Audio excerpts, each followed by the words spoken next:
ఈరోజు స్తుతి ఆరాధన. తండ్రి, కుమార, పరిశుద్ధాత్మనామములో ఉన్న త్రియేక దేవుడవైన యేసుక్రీస్తు ప్రభువా, నీకు స్తోత్రములు.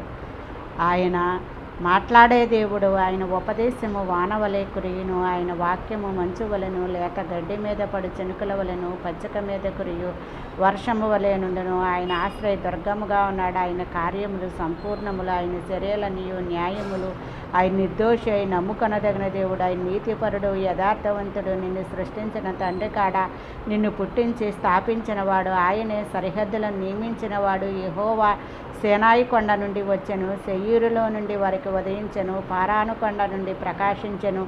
వేవేల పరిశుద్ధుల సమూహముల మధ్యలో నుండి ఆయన వచ్చిన. ఆయన కుడి పార్వశమున అగ్నిజ్వాలలు మెరుగుచుండెను. ఆయన కంఠస్వరము విస్తార జల ప్రవాహముల ధ్వని కలిగినది. ఆయన నీకు సహాయము చేయుటకు ఆకాశ మేఘ వాహనుడై వచ్చెను.